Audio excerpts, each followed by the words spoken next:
Bueno, hoy es 5 de junio de 2023 y estamos con una gran persona. Le vamos a pedir, Estela, por favor, que se presente, que nos diga si quiere su edad.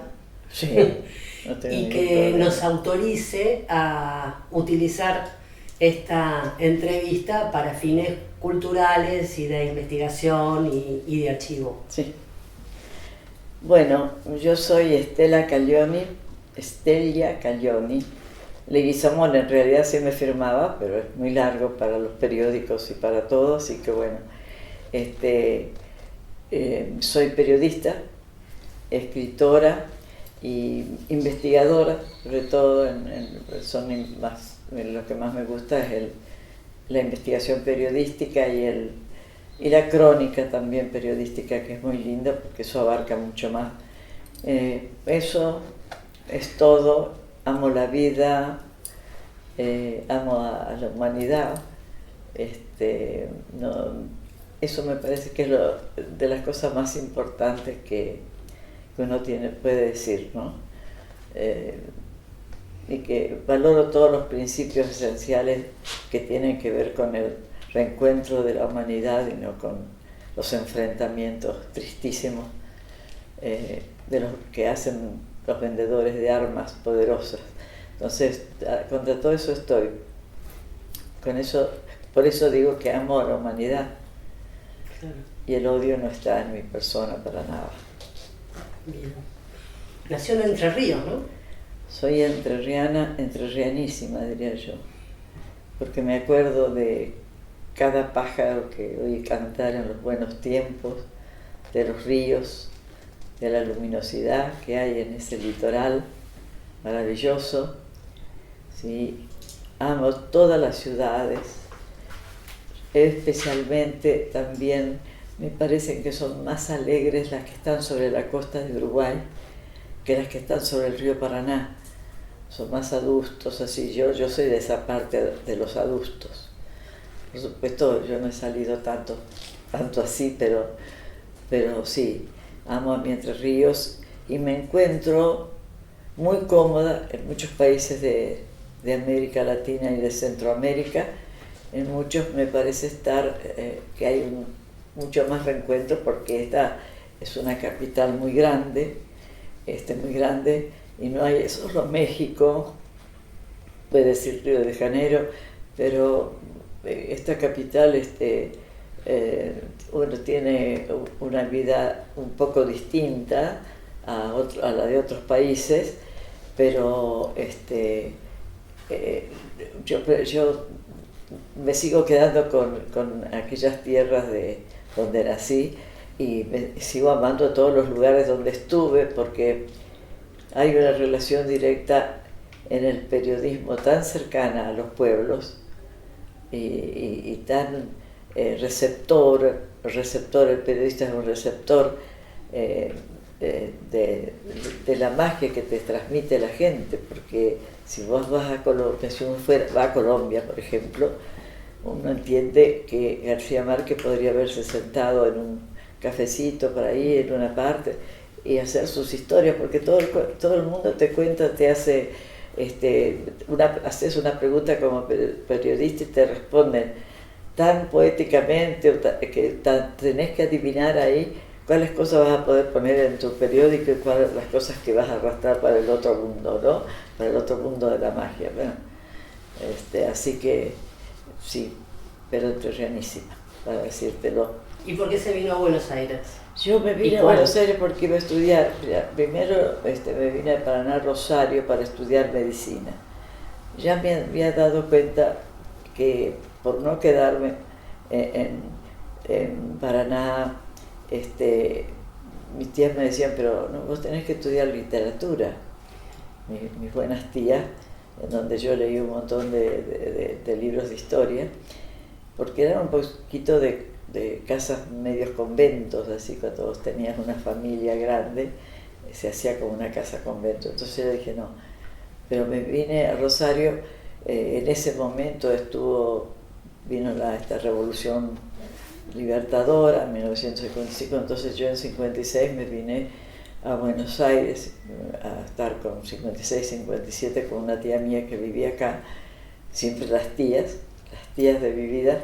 Entonces iba a estudiar medicina, pero me di cuenta que no, y que porque yo había empezado escribiendo poemas desde muy chica, al aguaterito, en un lugar al otro, bueno, en fin, un montón de poemas que quedaron por ahí, pero entonces yo tenía sí, una enorme atracción por la escritura, y habían los Leguizamón, que son del mismo tronco, don Martiniano Leguizamón, que fue considerado el primer escritor del Río de la Plata. Bueno, yo había leído todo eso y sentía así que me apasionaba la literatura, pero ahí sí que me traicionó un poco mi necesidad de volar, porque hubiera debido quedarme y terminar el profesorado de literatura, que me hubiera interesado muchísimo. Pero bueno, caí en otro mundo y empecé a escribir el periodismo, porque si se acuerdan ustedes que no había muchas universidades de periodismo, creo que la de La Plata fue una de las primeras, y acá solo había algunas escuelas de periodismo de Abregu Virreira, un salteño muy inteligente, que tenían una escuela de periodismo. Fui a eso un poco para adentrarme más en el mundo, pero eso es todo lo que hice, pero dejé la Facultad de Medicina en La Plata, y dije, pero esto no es lo mío. Bueno, y ahí como decía Hellman, que la selva se me presentó a mí cuando escribí un libro sobre la selva de Misiones, que la selva se me había presentado a mí, yo no la había buscado. Y también aquí el periodismo llegó sin que yo lo buscara y me atrapó. Te da una gran experiencia de vida, eso sí, sobre todo cuando vos vas a trabajar con poblaciones que están en situaciones muy duras, o las comunidades indígenas, donde yo aprendí mucho, porque es un aprendizaje extraordinario. El haber recorrido los países, pero así, junto al señor que se sienta en el medio del monte haciendo su parrillita con lo que consiguió comer, y es otra experiencia de vida. Entonces te va enriqueciendo mucho, y ahora es el tiempo en que uno pueda recoger toda su experiencia, pero corriendo, porque también ya tenemos una especie de fecha de vencimiento.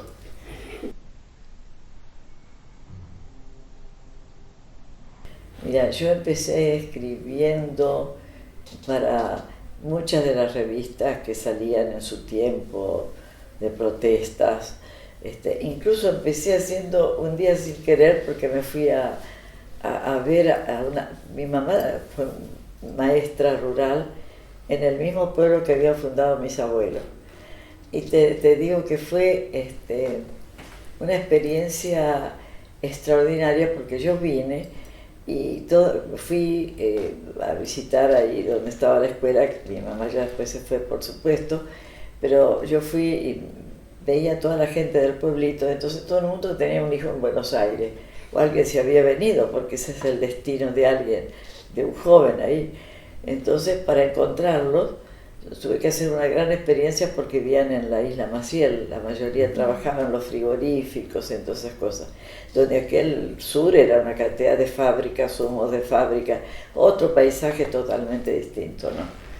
Y entonces ahí terminé haciendo me pidieron que los ayudara a hacer un comunicado de prensa a los trabajadores del frigorífico, y a él les gustaba muchísimo entonces me pedían cada tanto, uno me llamaba y decía, ay, y bueno, y eso aparecía en las revistas, en los diarios. Entonces alguien me dijo, yo trabajé mucho en realidad directamente con una revista que se llamaba Política Internacional, en los tiempos de los años 60, y después escribí, creo que en el Nacional también alcancé a escribir alguna vez, que el Nacional salió muy poco tiempo,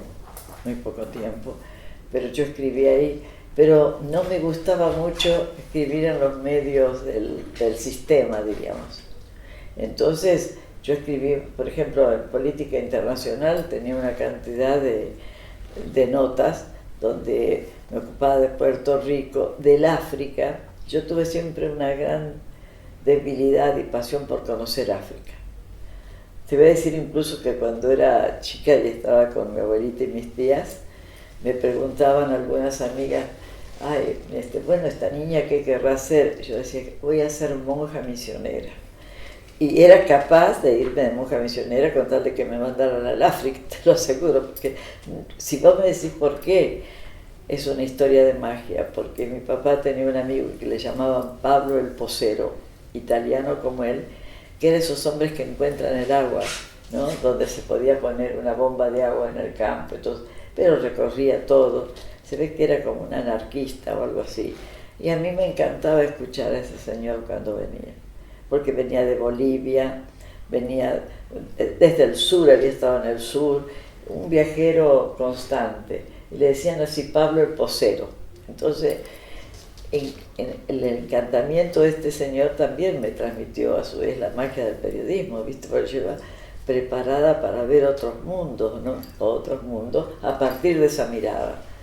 Para mí es muy importante plantear, yo no hago mucha poesía urbana, yo estoy escribiendo otro mundo que parecen desconocerse aquí, pero eso lo aprendí siempre de escuchar a los pobladores, y en este caso la isla Maciel, que no era lo mismo que hoy, pero era como el refugio de todos los trabajadores de la zona. Y acá, ¿cómo se llama? Acá en el sur, que hay un lugar que era muy bueno, La Boca también, de inmigrantes italianos y todo. Acá hay un mundo muy rico por debajo, que nadie lo ve, que transcurren otras en los exteriores de la ciudad, o en los, como yo digo, en los barrios perdidos. En México a una villa miseria se le dice ciudad perdida. Es muy interesante eso, muy interesante los nombres que se van eligiendo también. Entonces, en esa ciudad perdida a mí me fascinaba, ¿no? Porque escuchaba las historias, y te voy a decir, por fuera de toda situación política, esas zonas había algo que a mí mucho me conmovía. Se había prohibido durante la Revolución Libertadora que se dijera la palabra Perón o que se hablara y la gente tenía huequitos con hule, que era, diríamos, lo que sería hoy el plástico, y tenía sus huequitos envueltos, y los sacaban, le ponían una vela, pero ya tenía su lugar para esconderlo. Pero ese mito que nunca se fue, quizás ahora más porque ha transmitido de abuelos, de padres a hijos, y entonces todo eso también te influencia en la vida y en las elecciones que uno hace. Y como periodista el diario, diríamos yo escribí muchas de las revistas de entonces. Por ahí salió la CGT de los argentinos. Había mucha comunicación con la población porque circulaban los comunicados, entonces había otro esquema de vida, ¿no? Pero sí, yo creo que las enseñanzas que uno va obteniendo ahí hacen que tus decisiones están muy marcadas por eso. Yo decía diarios del sistema, no, porque yo no voy a escribir lo que me dicen que escriba, voy a escribir lo que quiero escribir.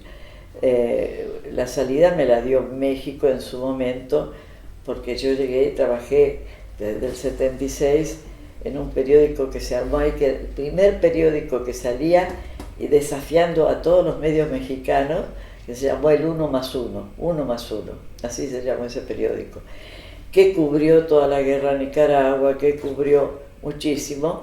Yo empecé a trabajar ahí con ellos.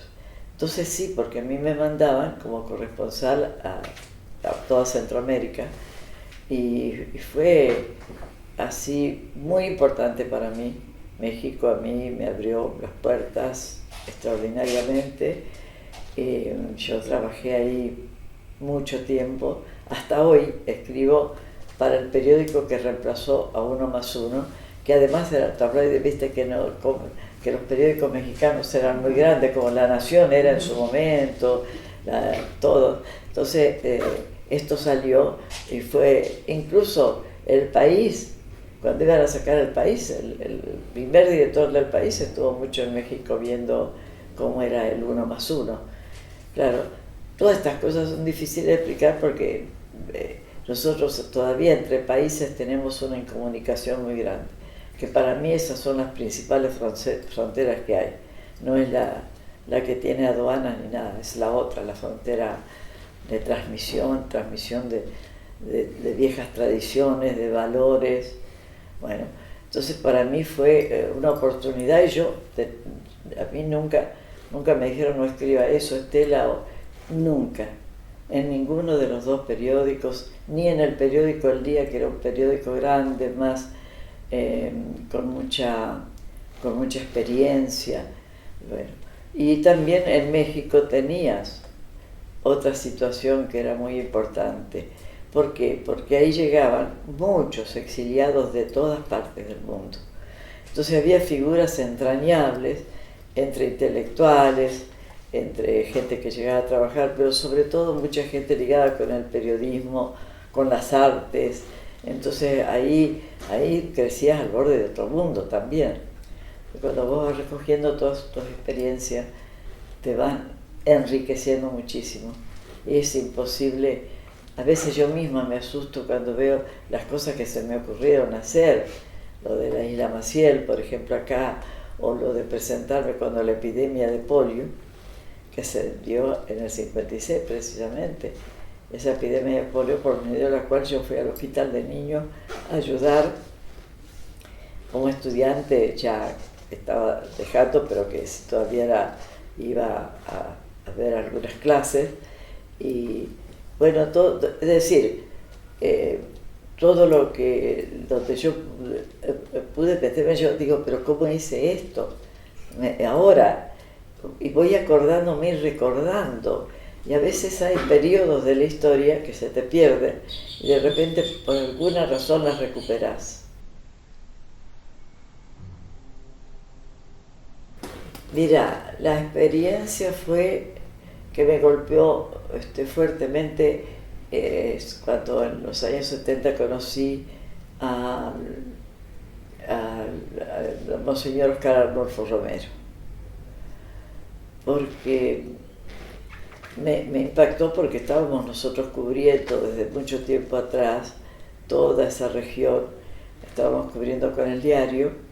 Y había alguien que fue diputado fue diputado acá del Partido Socialista, Oscar González, que él estuvo en el periódico también Uno más Uno, donde había muchos periodistas argentinos y chilenos y de varios países.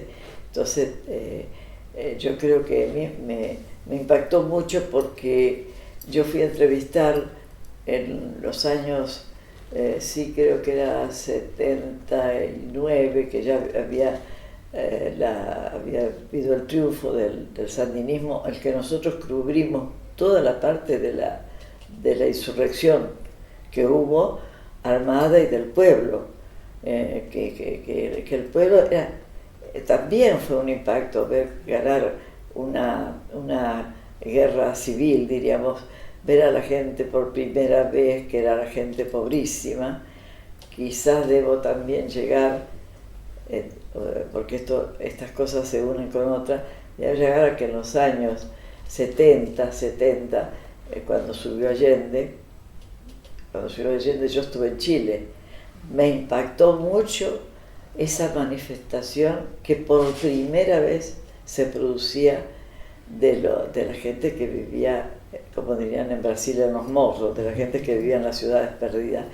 Por primera vez se asombraba toda la gente de estos cantantes, de los Parras, toda esa gente con la que yo compartí ese momento, se asombraban de ver esa multitud ellos le decían los momios a las clases altas, ¿no? Y ahí nació aquel el que nos salta es momio. Es decir, fueron muchas experiencias. Y ver después en Nicaragua el triunfo de una revolución que llevaba tantos años, nos llevaba muchos años esa insurrección armada. Iban muriendo dirigentes, los iban reemplazando otros, y entonces ver al pueblo, salir a la calle, entre otras cosas, ver, por ejemplo, a los últimos combatientes que quedaban de Sandino, de Augusto César Sandino, ver esos viejitos que uno me contestó, le pregunté, ¿y qué viene? Dice, vengo a comer los frijolitos de la libertad. Así, estas cosas que te van marcando la vida, ¿no? Irremediablemente. Entonces, creo que ese impacto. Y el impacto del personaje, bueno, por supuesto que también vi ya la Revolución Cubana en otro periodo histórico después de haber ganado en 1959, y también vi todo lo que había de recuerdos en México de Zapata, Emiliano Zapata. Conmovedor todo eso, conmovedor. Pero sí que me impresionó ver una figura como la de Monseñor Romero, que había ido de obispo a El Salvador, porque era una familia muy importante, él había ido, no tenía ninguna posición política, pero cuando le mataron a 2 curas y él fue a ver dónde los habían matado, se encontró que había una matanza del pueblo espantosa. Entonces él, cuando yo le pregunté, ¿ustedes tienen, la iglesia tiene problemas? No, dice, nosotros no tenemos ningún problema, nosotros somos los pastores del pueblo y con ese pueblo estamos cuando nos necesita. Y el gobierno no solo que no da respuesta, sino que ha cometido crímenes que en ese momento no decía lesa humanidad, que ahora le llamamos crímenes, pero sí, fueron crímenes de lesa humanidad que se llevaron generaciones de jóvenes en toda Centroamérica, ¿no? Bueno, entonces fue muy importante porque yo hice una cita para entrevistarlo a él, todo sin usar teléfono, ¿viste? Porque todo se grababa. Entonces yo tomé un taxi y me fui a hacer Pero el taxista, yo tengo mucho instinto, no me gustó, era así como grandote, me decía, ay, usted, sí, de México, de un diario de México vengo yo. Entonces él me dice, sí, México, yo lo conozco, dice, porque yo hice lucha libre en México. No me acuerdo cómo se llamaba, pero un nombre de esos de la lucha libre. Y yo tuve una desconfianza y me bajé en el camino para hacer un telegrama nada más que a mi periódico, que iba a hacer las entrevistas que me habían pedido. Y bueno, entonces seguí, y en vez de seguir hasta el arzobispado me bajé antes. Me metí en un restaurante. Ay, mira, ahí está. Me metí a un restaurante y bueno, salí por otra puerta, después de esperar un rato, y me fui caminando bajo un aguacero espantoso hasta el arzobispado. Y ahí esperé a Monseñor Romero. Cuando él llegó, con la sotana remangada, un niño en sus brazos y otros niñitos al lado prendidos. No, para mí esa fue una impresión tan grande. Entonces, Monseñor Romero, a mí yo había ido ya muy impactada, porque los domingos, donde caminaras, estaba la radio y escuchaban a Monseñor Romero. Se escuchaba a nivel de toda la población, y especialmente los pobres, los de los mercados, todos tenían una radio encendida y todos amontonados escuchando a Monseñor Romero. y entonces él se hablaba una misa y hablaba a la población, pero lo amaba. El pueblo salvadoreño lo amaba así directamente. Entonces, eso, cuando yo veo centrada esa figura, ¿viste? Era como la confirmación de la maravilla que era ese personaje.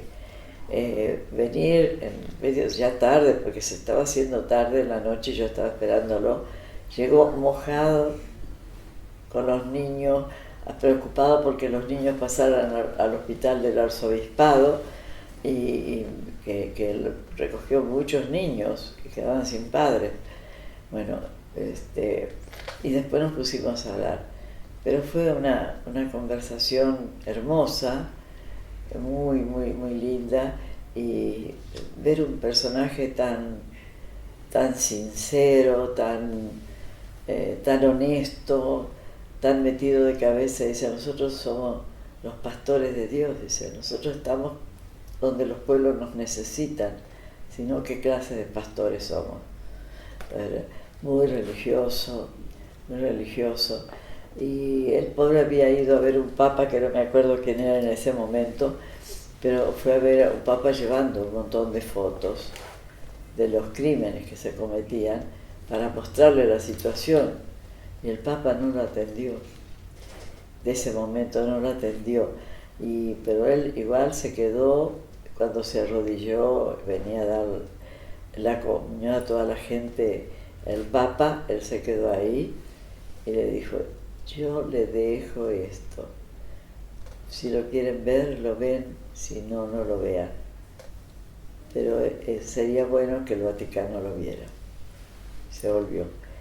Y ustedes saben que lo mataron en el 80, que ya, exactamente, en el 80, cuando empezaba la alfabetización en Nicaragua, que fue el año de la alfabetización en Nicaragua. Yo salí corriendo para El Salvador. Yo me había venido para Nicaragua, digo, donde estaba ya cubriendo las primeras cosas de esa revolución que había sucedido en América Latina y que los mexicanos apoyaron mucho, ¿no? Los mexicanos apoyaron mucho eso. Y llego allí a El Salvador, y la tarde antes yo fui caminando hasta el arzobispado, hasta la iglesia catedral, para ver dónde iba a hacer el entierro de Monseñor Romero, la despedida, y cuando voy caminando yo veo entrar muchas bolsas en los edificios de alrededor de la catedral, chiquita, la catedral es chiquita, no piensan en esta catedral, muy pequeña, pero sí era colonial, un edificio de los tiempos de la colonia, sí. Entonces ahí me llamó la atención que bajaran tantas de camiones militares, y pues se habían puesto en todos los edificios de alrededor. Cuando al otro día llego, yo le dije a un sacerdote, mire, yo no sé qué va a pasar porque vi que trajeron tanto armamento. Entonces me dice, no se preocupe, me dijo, no se preocupe, estamos atentos a todo, pero lo que no se supieron que al otro día tanta gente estaba con sus palmitas de hojas y de flores, pero así como era, nunca había visto esa manifestación en El Salvador.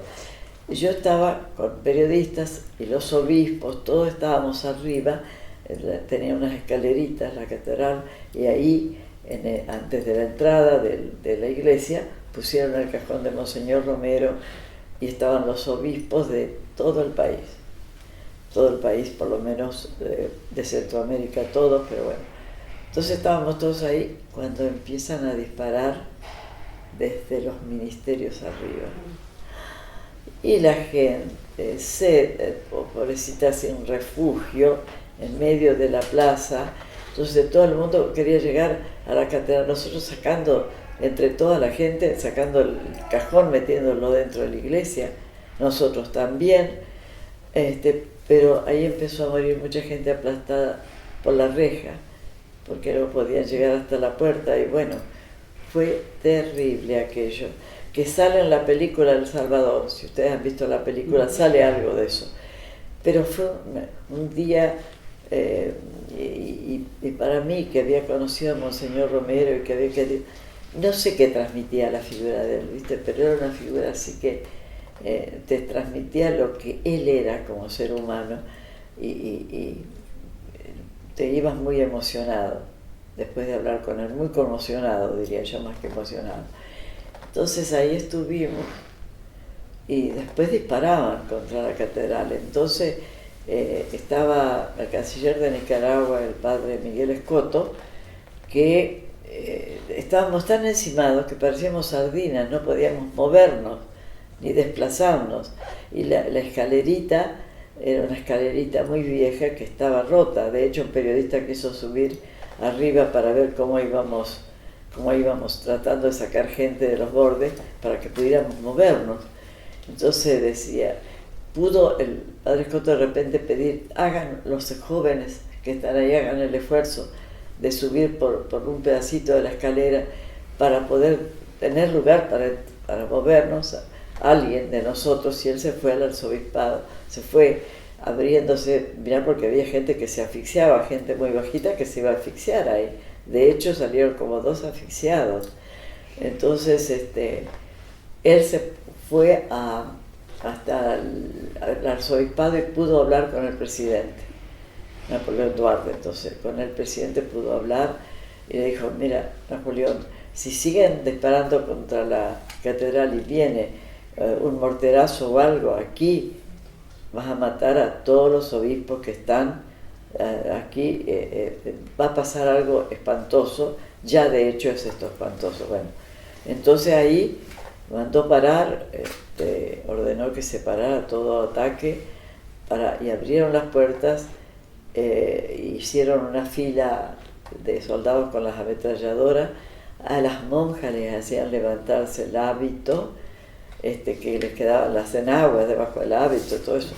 A los curas nos revisaban a todos como si fuéramos, no había nada.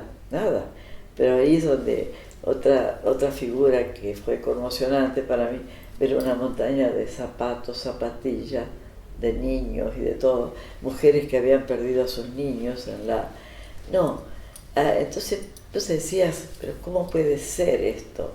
¿Cómo puede haberse degradado el ser humano a esta magnitud, no? Y bueno, eso fue una de las cosas que no me puedo olvidar, como tampoco te puedes olvidar de un país como el nuestro, que yo desde que me conozco, desde que llegué acá, siempre tuvimos dictadura.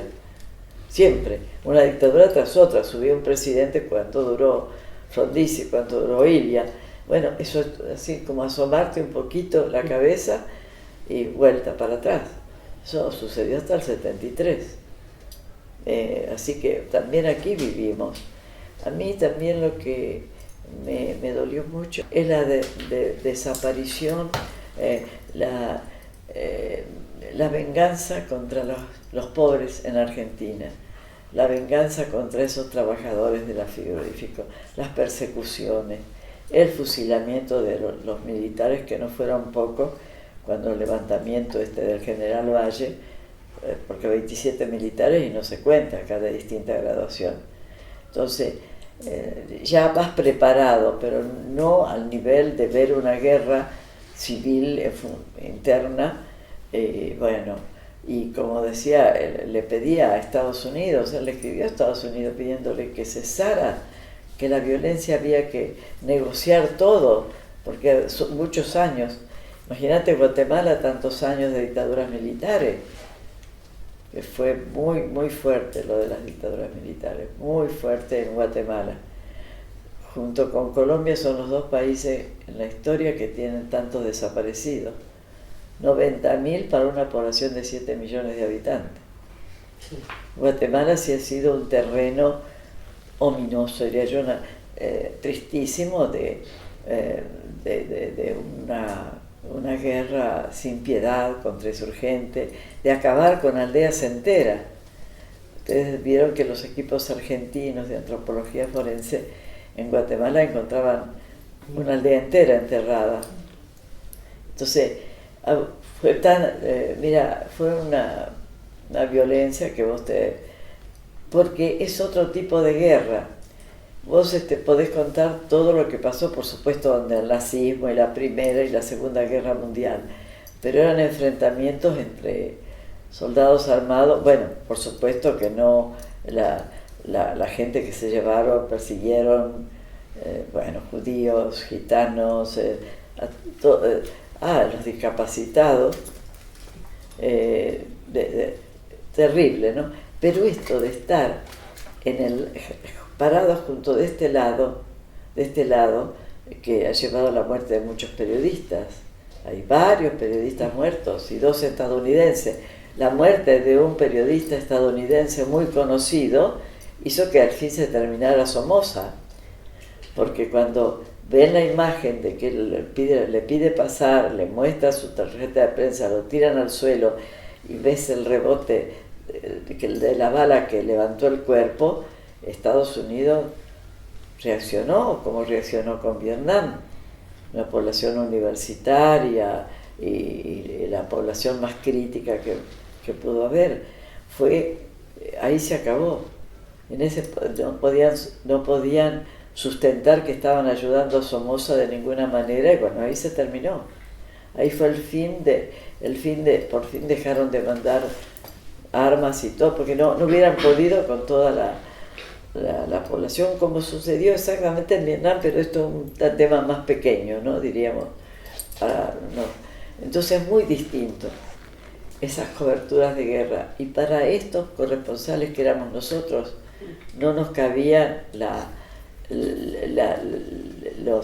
el respeto. Después, si morías, bueno, por ejemplo en mi diario pasaban a la familia, pero que eran familias destruidas, y no te trataban como un corresponsal de guerra institucionalizado, diríamos.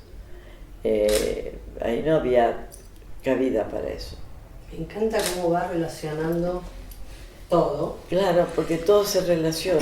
Sí, lo que pasa es que nosotros no... yo soy profesora de historia. Sí. Y cuando estudiaba el tema de Guatemala, bien, gracias. Ahora eso sí, el nazismo, sí, Mussolini, la Guerra Mundial, pero América Latina se pasaba así como muy rápidamente. América Latina tanto que no sabíamos nada ni siquiera de lo que había sido Paraguay. Exacto. ¿Cómo ves esa guerra de la Triple Alianza, que fue terrible, un genocidio de toda la población masculina? Uh-huh. Y ese último acontecimiento de los niños vestidos con barbitas y vestidos como si fueran grandes, imagínense ustedes cómo venía esta situación.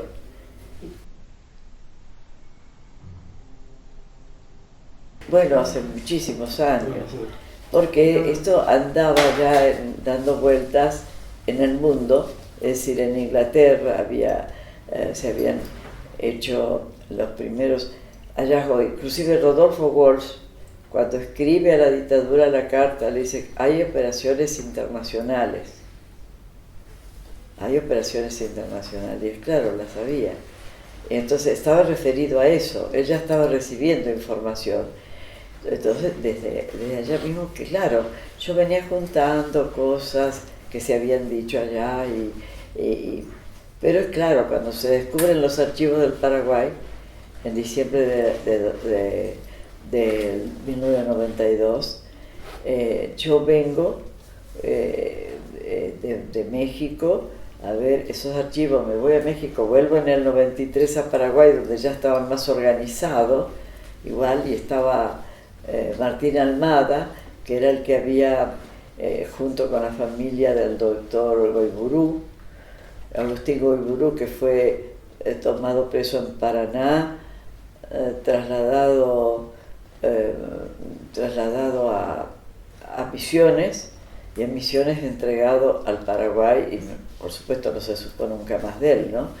Entonces, ya cuando vi los archivos, dijimos, bueno, por lo menos aquí, no es que fueran los archivos de Cóndor, eran los archivos de la dictadura de Stroessner, donde lo de Cóndor surgía como una relación entre los militares de las dictaduras del Cono Sur. Digo que yo creo que esos archivos todavía queda mucho por ver, pero que esos archivos sí, sobre Paraguay, tienen. Ahora, lo que apareció sobre Cóndor fue lo que nos permitió verdaderamente abrir los juicios. Si no hubiéramos tenido, porque teníamos papeles concretos, la reunión donde Cóndor se institucionalizó también, entre comillas, en Chile, en noviembre de 1975, entonces todo estaba ahí metido entre esa cantidad de archivos, había como 4 toneladas de archivos. Entonces, primero ahí surgía la dictadura paraguaya para entender no solo la matriz de esa dictadura, sino cómo había hecho él una especie de espionaje manzana por manzana de la ciudad.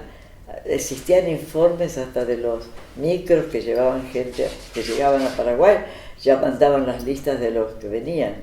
Y ya María Rosa Gallo, casi la toman prisionera ya, estaba el nombre de ella. Estaba el nombre de todos los que hicieron el Nunca Más, también. No, te voy a decir, Alfonsín estaba considerado peligroso, comunista argentino.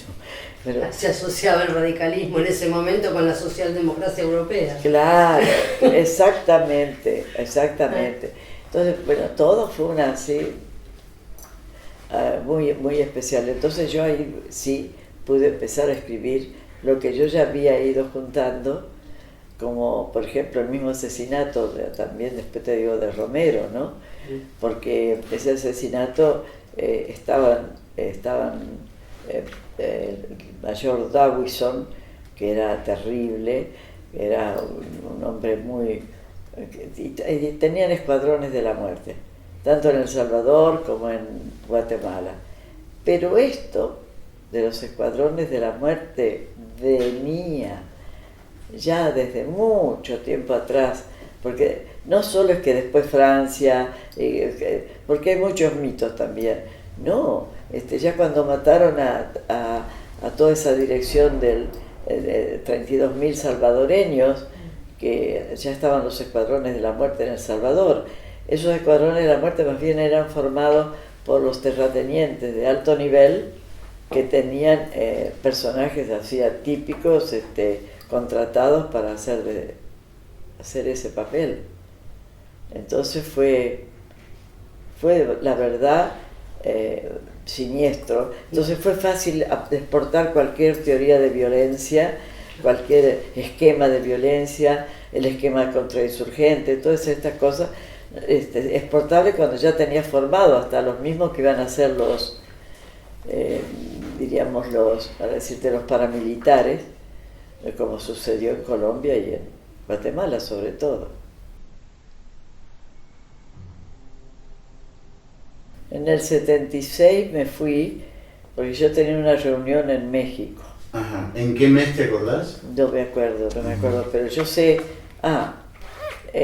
yo me fui a México para una reunión que había allá.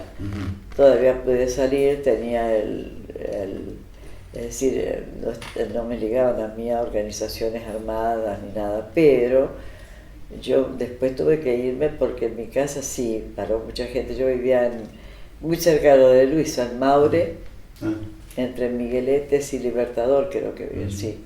Departamento que no sabemos quién se quedó con eso, pero bueno, para decirte, era un departamento chiquito, pero bueno, yo con mis 2 chicas estábamos perfectas ahí. Pero bueno, yo sí me acuerdo de cosas muy locas que había cuando yo les mandaba mensajes, porque yo me había tenido que ir, las chicas nunca se habían separado de mí, y me mandaban mensajes, y Luisa en ese momento me salvó de una dificilísima situación, por la cual yo vine acá para después a mis hijas a buscarla, pasando por Brasil, viniendo a Misiones, a Foz do Iguazú, ¿no? Todas esas cosas que teníamos que hacer. Yo en realidad lo que tuve es mucha gente en la casa, mucha gente que después desapareció. Una chica Villa, por ejemplo, hermana de la familia. Bueno, Laura Bonaparte la conocía yo desde chica porque ella, que tenía 10 años más que yo, tengo 87, tenía 10 años más que yo, era una joven muy alta, muy Greta Garbo, yo siempre decía, me acordaba, porque era así una mujer muy hermosa y muy fuerte. Y sus padres eran los primeros socialistas, no comunistas, no socialistas.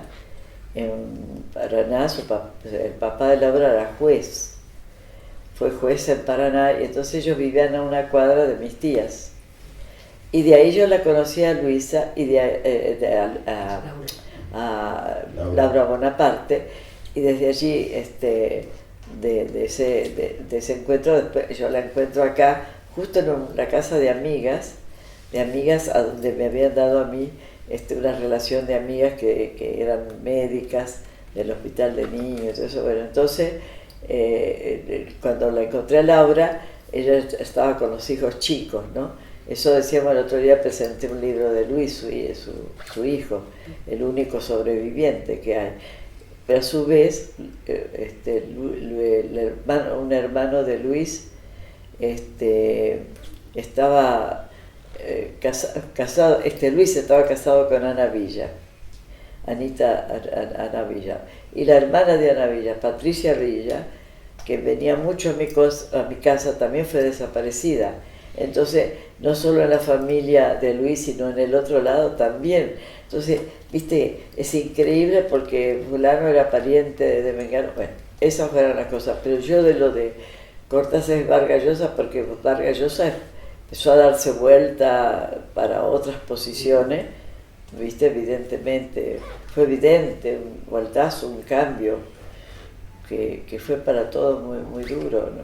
Porque se pensaba que podía mantenerse. También el PEN, tengo que decirlo acá, era de una posición bastante crítica en ese momento. En esos momentos no. En esos momentos, te digo, pero en otros momentos se movió para otras cosas. Pero es claro, era un mundo donde todo el mundo estaba muy lastimado y cualquier cosa que te pareciera que podía ponerte en el otro mundo era muy resistida, como se escribe la historia, viste, que vos saltás y de repente en esa historia hay algunos que podías considerarlos malos, que tampoco lo eran tanto, o cómo podrías, pero la misma situación desesperada y crítica de muchos también hizo desbalancear el tema. Por eso yo en mi libro de Pancho Ramírez, La cabeza desaparecida de Pancho Ramírez, hago todo este juego de palabras y cosas para mostrar que todos esos caudillos tenían virtudes y errores, y que el considerarlos que siempre fueron como de bronce no sirve para nada, ni sirve para reconciliar a la gente. Por ejemplo, yo no iba a respetar, fíjate que el brigadier general de Santa Fe, para una historiadora como vos,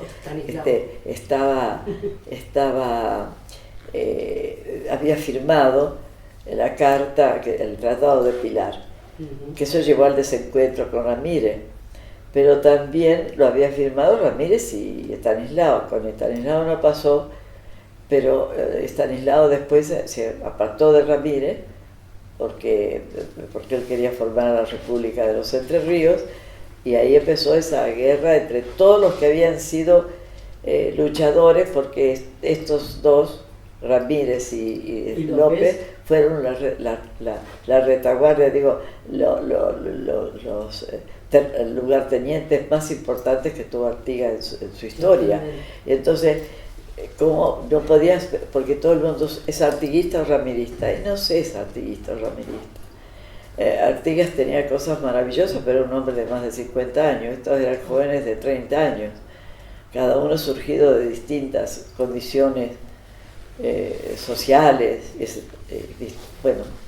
Entonces, lo que a nosotros siempre nos llega como una leyenda, pero no hay documentos, o al menos acá no conseguimos documentos, es como lo atrapan a Ramírez, si fue realmente por la Delfina. Sí, fue realmente por la Delfina, pero como en ese momento diarios, con la prensa, todo eso tenían una posición, trataban de borrar que fuera un fin romántico, un final romántico, trataron de borrarlo y cometieron un error grave que citaban a Anacleto Medina, que según ellos había contado la historia de que no era la Delfina, pero al contrario, Anacleto fue el que escribe que la llevó a la Delfina, que la montaron sobre el caballo, se la llevaron, pudieron atravesar el río gracias a una conversación de Anacleto Medina con los indígenas en el Chaco, por ahí. Entonces, bueno, ahí armaron todo un cruce del río para volver a Concepción del Uruguay, Arroyo de la China era en ese momento. Esa fue la historia verdadera, sí. Y si no, lo hubieran atrapado igual, lo hubieran atrapado igual, se volviera o no se volviera, porque ya no tenía diferencia. Pero ese gesto último figura por los que Orrego, el que llevó a la cabeza a Estanislao López, que la embalsamó. Eso es otra historia, hizo embalsamar, es la única cabeza de caudillos embalsamada, y después la puso en un lugar que él nunca dijo a nadie dónde estaba, pero debían saber los franciscanos. Yo pienso que por ahí la puso ahí los franciscanos, y hasta hoy en día hay una comisión armada en el gobierno de Entre Ríos para recuperar la cabeza de Ramírez, porque si está embalsamada, esté donde esté, puede estar conservada. Y bueno, porque es el único de los tres que tuvo esa muerte con la desaparición definitiva de su cabeza y de su cuerpo, ¿no? Pero bueno, y está contado por el mismo que degolló a Ramírez. Está contado en los archivos de Santa Fe. Entonces él dice, por una mujer, qué sé yo, perdió la cabeza, que era Ramírez, no hubieran perdido la cabeza a él, la hubieran violado a ella, hubieran matado, porque además era una mujer que producía los poemas de Lugones sobre la Delfina. ¿Cómo habrá traspasado la historia con el misterio de ese personaje? Porque ese personaje no sabían de dónde había salido, dónde la encontró, pero la historia real se cuenta que entre gente que detuvo a Artigas cuando los portugueses querían entrar al Uruguay, estaba la Delfina, y ahí la vio Ramírez, y ahí fue el gran flechazo que terminó en su muerte, y terminó en la muerte de la República de Entre Ríos también. Claro. Así que por un año nosotros por lo menos fuimos independientes, una república independiente, con Corrientes y Misiones. Misiones no quería tanto entrar en el asunto, Corrientes entró más, y esa república que creó era la república artiguista lo que le impuso, porque el que lo ayudó precisamente Ramírez fue el sacerdote que siempre andaba con Artigas.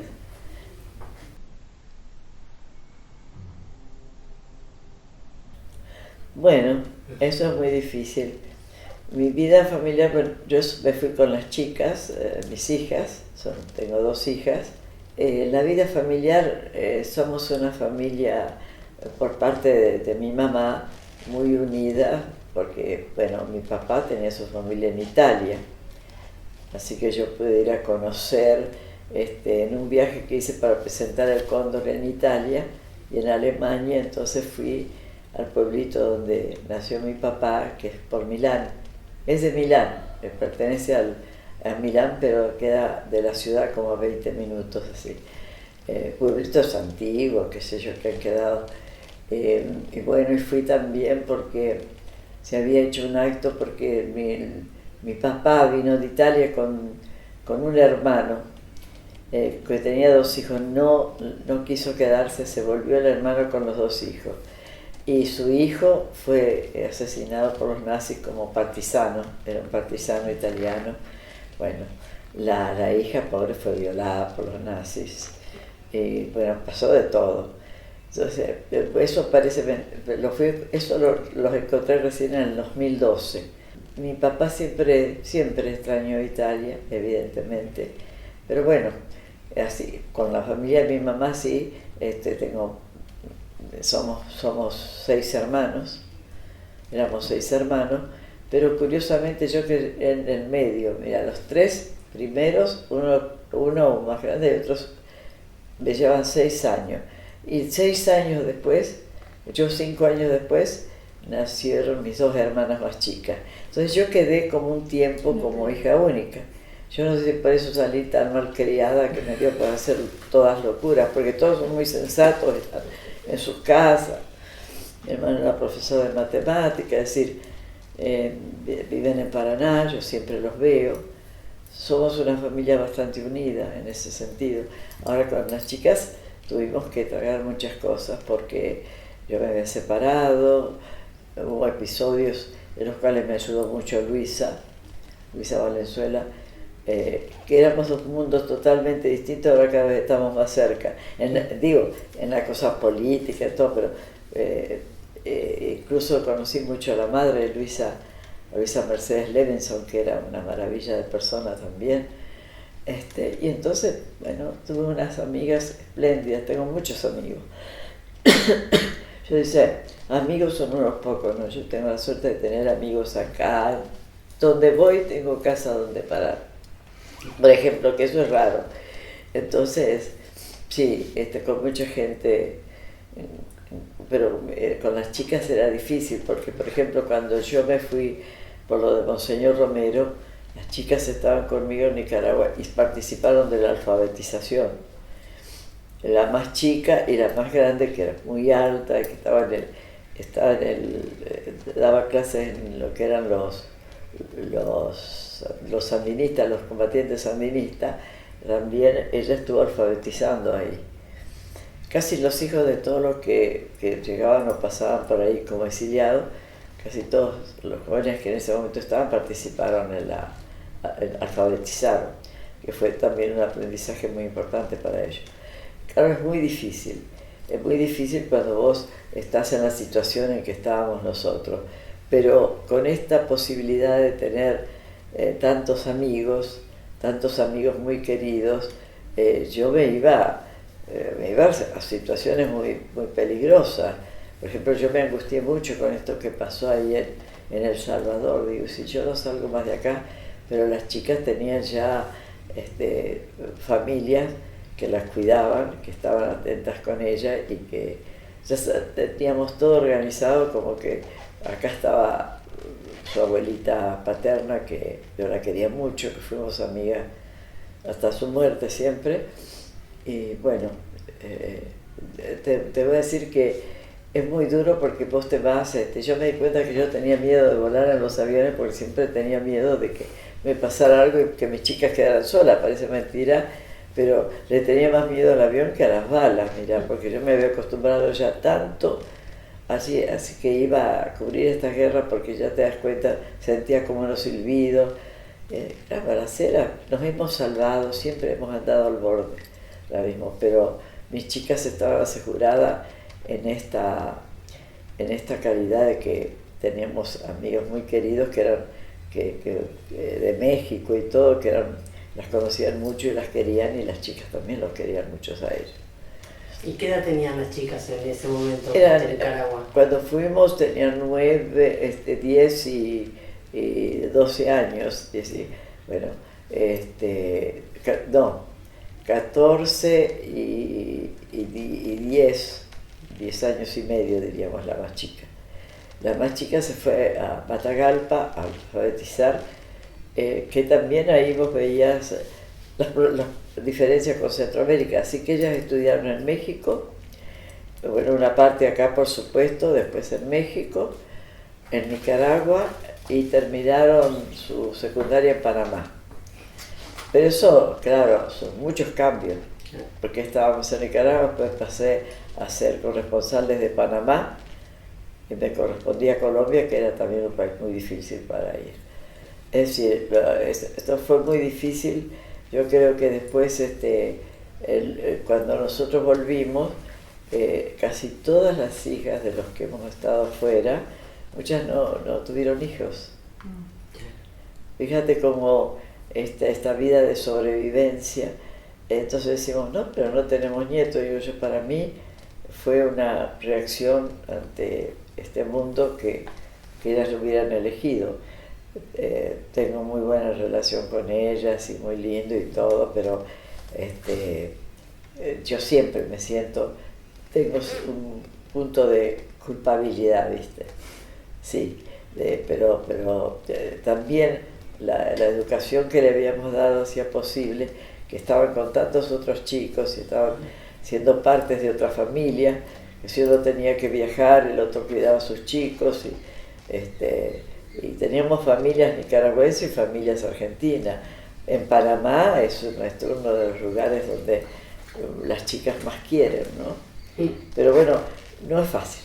Para ser corresponsal en países en situación de guerra o conflicto, no es fácil. Muy ¿Y ellas difícil. nunca reprocharon nada? No, yo les pregunté, bueno, me dice, mamá, conocimos tanta gente extraordinaria. Chicos, haber conocido a García Márquez, a tantos escritores ahí en México, fueron parte de un mundo que también las enriqueció mucho. No, jamás, no hubiera sido, no hubiera elegido, porque es muy, muy duro, es muy duro. Yo me encontré metida en eso porque fui a primero cubrí lo de Nicaragua, la lucha. Y fíjate que a mí me tocó con el 1+1 hacer una entrevista a dos comandantes sandinistas en Nicaragua que tenían su cara media, tapadas para que no los reconocieran, y para la televisión mexicana y otras cosas, y con eso empezaron el libro del 1+1 que era de Nicaragua, después sobre Nicaragua, uno de los libros que hicieron con fotógrafos mexicanos. Fue un trabajo extraordinario para los que fuimos ahí, estuvimos cubriendo. Unos iban, descansaban un tiempo, el otro se iba y venía otro periodista, y después me empecé a cubrir El Salvador, Guatemala, Nicaragua, Panamá y Colombia. Y cuando vine acá al sur me tocó cubrir desde el 93, que yo volví definitivamente. Las chicas vinieron antes. Yo vine en 1984 acá con las chicas, porque la grande quería venirse, la más chica no. La chica extraña mucho México y extraña Panamá. Y sí, yo algunas veces le preguntaba, le digo, bueno, como reproche jamás me lo hicieron, Me dijeron, simplemente hemos hablado de qué les gustó más, dónde se sintieron más acompañadas, dónde se sintieron mejor. Y eso fue muy bueno para nosotros, muy bueno. Entonces, ellos pueden contar también una historia de vida y de su propia vida con los compañeros que estudiaron, que ellas escriben con muchos de sus compañeros de ahí, de Panamá, o van a Panamá y ya van también a la casa de los amigos que teníamos en Panamá o en México. Ellos siempre tienen dónde ir. Lo mismo en Brasil, qué sé yo, en Venezuela también, en varios países. Después yo estuve también he estado en Cuba, con argentinos que vivían en Cuba, y debo decir que tuve una relación casi de amistad, diríamos, con Fidel Castro.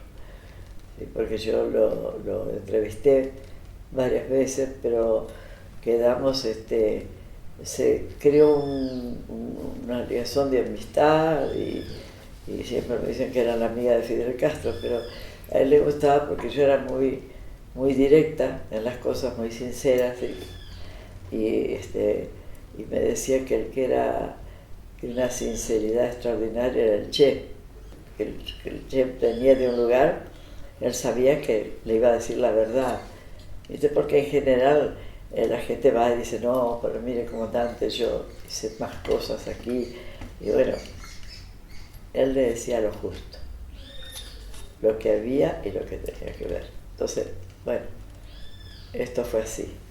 Una de mis hijas es psicóloga y la otra periodista, que estaba en la jornada en México también.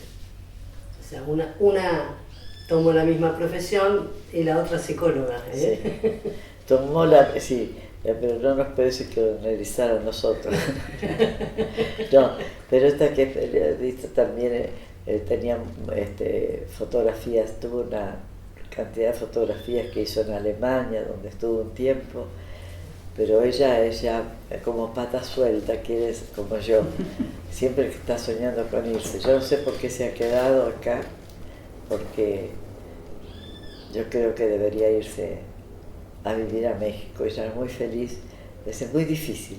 Las edades, de acuerdo a las edades, es como, porque muchos chicos que han venido con sus padres a la Argentina se han vuelto en los países donde vivieron, porque pasar la adolescencia en un lugar es tan fuerte que te deja también una marca.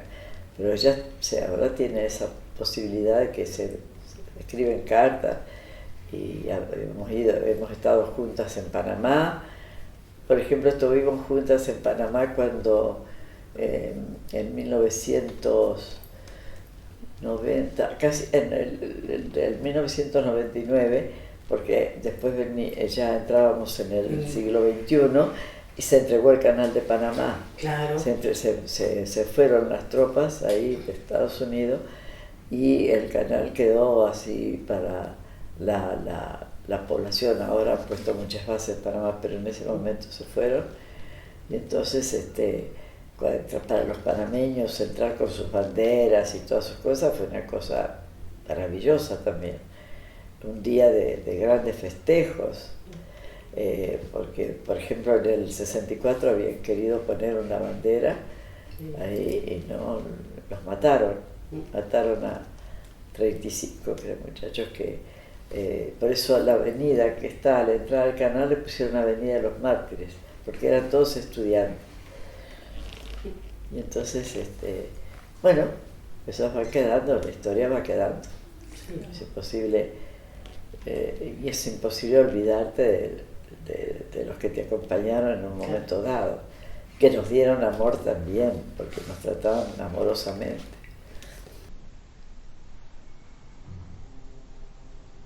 Mira, yo entrevisté a muchos presidentes, por ejemplo, a Chávez, al presidente de Paraguay, que es la única entrevista que dio el que sucedió a Stroessner, que era el general Andrés Rodríguez. Sí.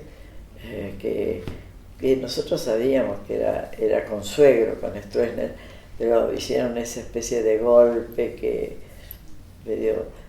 medio consensuado, creo yo, y Stroessner se fue a Brasil, donde él tenía una relación muy profunda con los brasileños, ¿no? Entonces ahí lo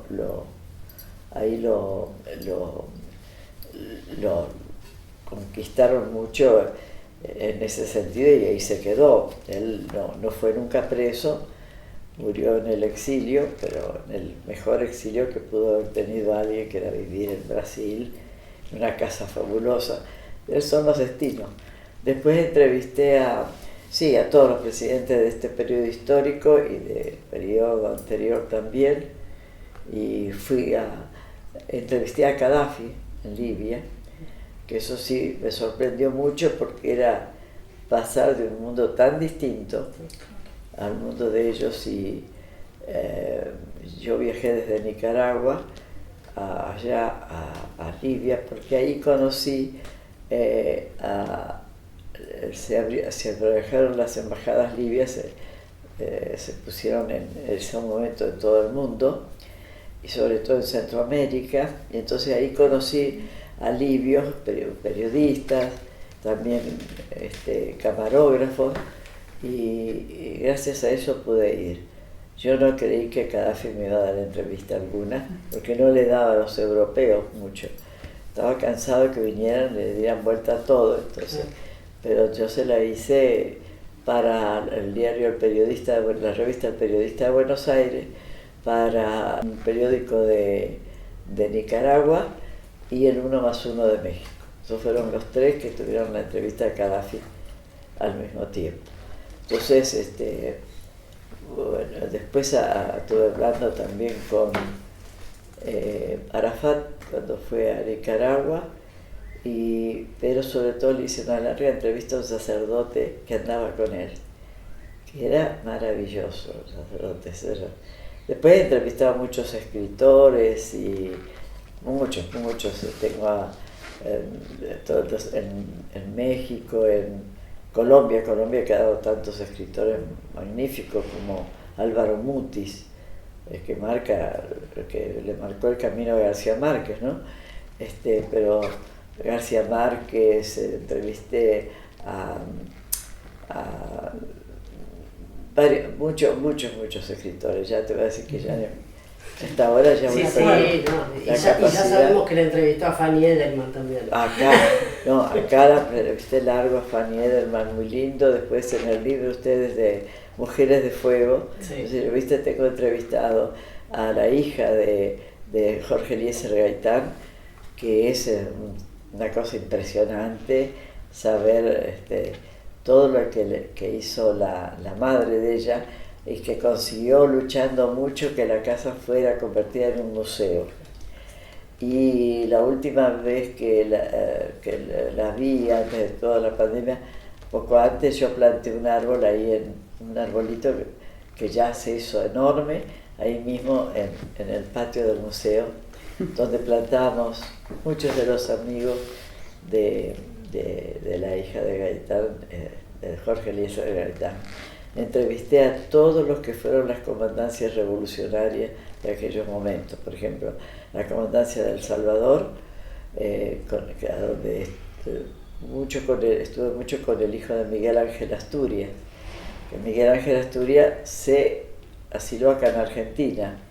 Su hijo mayor, Rodrigo Asturias, se fue a Guatemala, y era uno de los 3 comandantes, porque se agruparon, después se fueron uniendo, era de los 3 comandantes importantes de la URNG de Guatemala, ¿no? Después a 3 dirigentes colombianos, que cuando ya andaban en negociaciones y con estas situaciones que se vinieron, al general Torrijos, Correa, todos esos, diríamos, los más recientes, pero también los anteriores, ¿no? Yo había querido entrevistar a Velasco Alvarado, pero no pude. A Chávez lo entrevisté cuando no era ni presidente ni nada, en 1994, cuando salió de la cárcel. También lo entrevisté a Pérez, a Andrés Pérez, lo entrevisté, y a Chávez lo entrevisté cuando él salió. Hizo una conferencia de prensa, pero como yo le llevé el libro de la invasión a Panamá, escribió un libro que se llama Panamá Pequeña Hiroshima, porque ahí experimentaron armas, ¿no? Claro. Así que experimentaron toda clase de armas. Entonces, qué sé yo, tengo ya una lista grandísima de entrevistados, grandísima, pero de escritores, mira, a Katy Son, que es de Jujuy, y también a brasileños como de los grandes sociólogos. En su momento lo había entrevistado también a Enrique Cardoso cuando era solamente sociólogo, y a Darcy Ribeiro, una serie de sociólogos que en su momento eran importantísimos para toda América Latina. A Frei Beto, a toda la gente posible en Brasil lo entrevisté. Frei Beto es una maravilla cuando habla. A Ramonet, a periodistas, escritores. Conocí a Kapuscinski, pero no lo entrevisté porque lo conocí en una cena de amigos y él se iba al otro día, y me hubiera gustado entrevistarlo porque a mí me parece uno de los más grandes periodistas del mundo, sin duda alguna. Bueno, así que, pero a mí me pasaban cosas que necesito contarte porque me parece que son importantes. Pasaban cosas tan raras que yo terminaba entrevistando al presidente que ni siquiera me había propuesto. Yo no dije, bueno, por ejemplo, hubo una cumbre de presidentes en México. Y resulta que a mí me molestaba mucho andar como corre la gente con las cámaras, que eso es una cosa terrible, porque es una locura, te metes y te pegan un camarazo en la cabeza, todo. Entonces yo decía, yo nunca voy a correr así. Hacer mis cosas cuando pueda, cuando... Entonces yo un día, para contarte, en Guadalajara se hacía una cumbre de presidentes.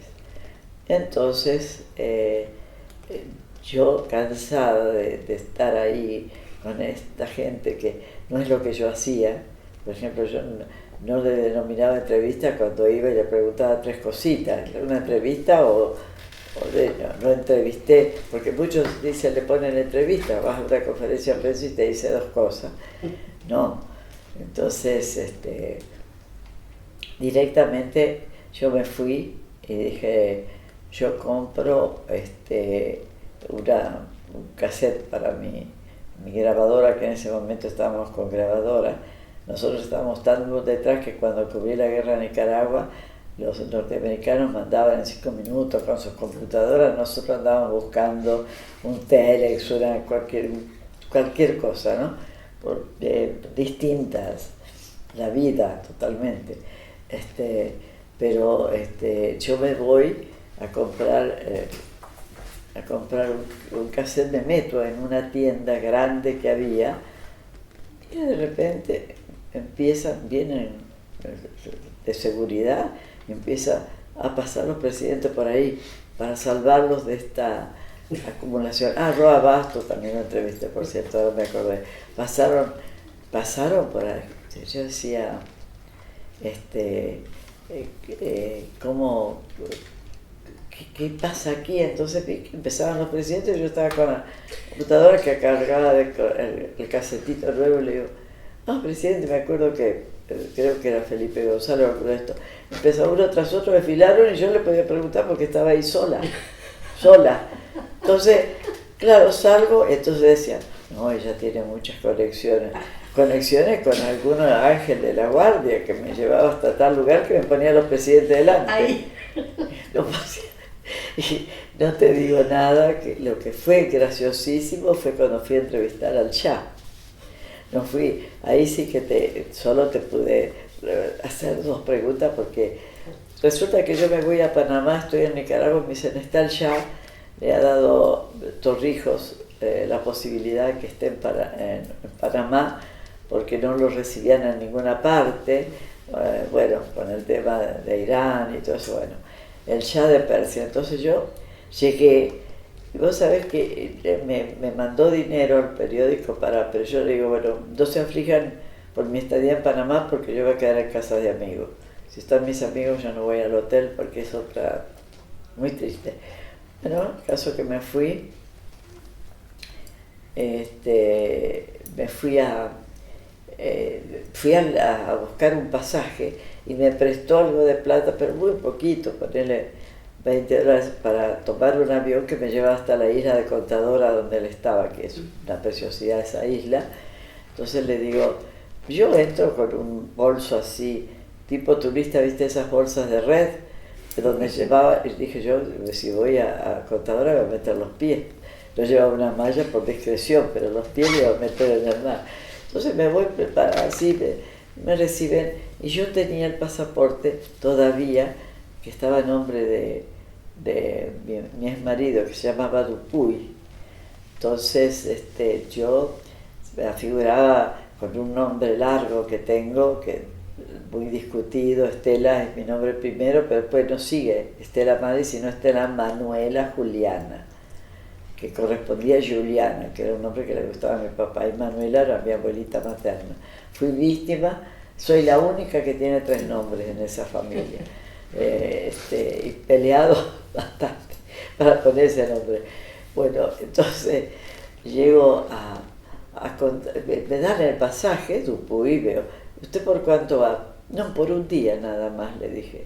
Voy, conozco Contadora y regreso, pero yo no sabía que mientras yo estaba comprando el pasaje, todos los corresponsales que habían llegado estaban encerrados en una habitación ahí, que les decían que no se podían ir, así que yo viajé como una turista, porque pensaba, no sé qué le dijo uno a otro francés, eso, porque Dupuy, viste, sonó una cosa así, Entonces yo me tomo el avión, llego a Contadora y lo primero que hago es no ver, yo no podía quedarme en ninguna parte porque no me alcanzaba la plata, tenía plata para un té o para nada más. Y Contadora es un lugar donde iba gente bastante adinerada, tenían sus casas ahí. Bueno, y vos te imaginás que encuentro que vienen, pasaban guardias porque hubo una pelea fuerte entre los militares del Comando Sur y Panamá, porque los panameños decían, nosotros vamos a cuidar al Shah, somos nosotros, no. Entonces vos veías la pelea porque veías pasar folclóricamente a los panameños y a los norteamericanos y todos con trajes y metralletas y de todo. Bueno, entonces yo le digo, hay un médano y me quedo sentada en el médano pensando, ¿qué está pasando? Pues yo creía que yo llegaba tarde, que ya todo el periodismo estaba instalado y no encontraba a nadie. Entonces, a mí me conocían, Panamá es chiquito, ¿viste? Conocían todo lo que eran las fuerzas de defensa de Panamá que se crearon con Torrijos. Entonces pasa con militares panameños, pasa otro con también militares panameños, pero uno me conoce y me dice, Estela, ¿qué andas haciendo aquí? Tú sabes que está prohibido para los periodistas. ¿Cómo prohibido para los periodistas? Sí, está prohibido. Bueno, pero yo no me puedo ir porque no tengo avión hasta la tarde. Entonces le digo, yo vine para irme a la tarde, ya tengo mi pasaje de vuelta. Y me dice, pero ay, ¿cómo es? Vente, sube. Ah, no, fíjate, no me vio en el metro, me vieron caminando para comprar en un supermercado un cassette también y unas galletitas, pero no iba a poder comer nada todo el día. No tenía plata para comer y menos en Contadora. Entonces me voy, por supuesto que voy caminando y ahí pasa y unos me reconocen. Estela, ¿qué andas haciendo por aquí? No, ando por... Mirá que te van a correr los del Comando Sur.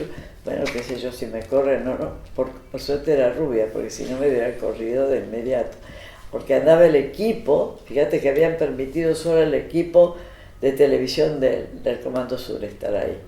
Y a los panameños no los dejaron. Entonces yo subo con él y me dice, pero mira, antes de dejarte, para que des una vuelta por lo menos, ya me explicaron lo que estaba pasando con el periodismo. Y yo digo, ¿yo qué estoy haciendo acá? A mí no me preguntaron si era periodista o no, me dieron mi pasaje, yo salí y le dije, vuelvo en la tarde. Dice, qué mal que estamos, dice el panameño, qué mal que está nuestra inteligencia. ¿Cómo pudo pasar esto? Bueno, pero sí, eran muy simpáticos. Y me llevan, me dicen, no, venimos a dejar a la casa donde está el Shah unos avíos, bueno, que dejaban no sé qué cosa, dejaban a la guardia que estaba cuidando al Shah. Y yo vi la casa donde estaba el Shah, ya podía describir algo, ¿no? Voy de vuelta con ellos y me voy y me siento en un médano. En un médano, ahí estaba yo, que no sabía ni qué iba a hacer. Lo único que iba describiendo era toda esta lucha folclórica entre unos y otros. Entonces, allá había un escritor panameño, filósofo, escritor y matemático, José de Jesús Martínez, al que le decían Chuchu Martínez, que era académico, enseñaba filosofía y álgebra abstracta en la Universidad de Panamá, y que un día tomándose unos tragos con Torrijos, le decía a Torrijos, ustedes los intelectuales no ayudan mucho, dice Torrijos, porque ustedes viven una vida, ustedes no se imaginan lo que es la vida de un militar. Esa es una vida dura. Ustedes nada de eso ni lo conocen ni lo soportarían un día. Entonces lo desafía a Torrijos. Yo sí lo soportaría. Él era ya un personaje que iba con unas sandalitas de los indígenas panameños a la universidad, camisas hindúes. Era un personaje, definitivamente un personaje, poeta, escritor, todas esas otras cosas además. Había recorrido muchísimos países del mundo. Entonces le dice Torrijos, ¿quién le dice a usted que no vamos a aguantar? Permítame a mí entrar a la fuerza de defensa. Y dice Torrijos, usted no aguanta ni un día, Armando. ya se había convertido en un personaje para Torrijos. Él tenía muchos amigos, Graham Greene, toda esa cantidad de personajes que llegaban a Panamá. Entonces, dice, el Torrijos le dice, bueno, el lunes te presentas a la base aérea, a la base de Río Hato, allí te van a esperar y te inscribes como recluta, como empezaba la carrera, ¿viste? No, nadie lo podía creer. Chuchu, vos estás loco, se emborracharon ustedes, por eso hicieron todo esto. Eso me lo contaban después a mí, porque yo lo conocí ya Chuchu, que estaba, parecía como seguridad del general, pero en realidad el general era el que le hacía todos los vínculos con todos los intelectuales.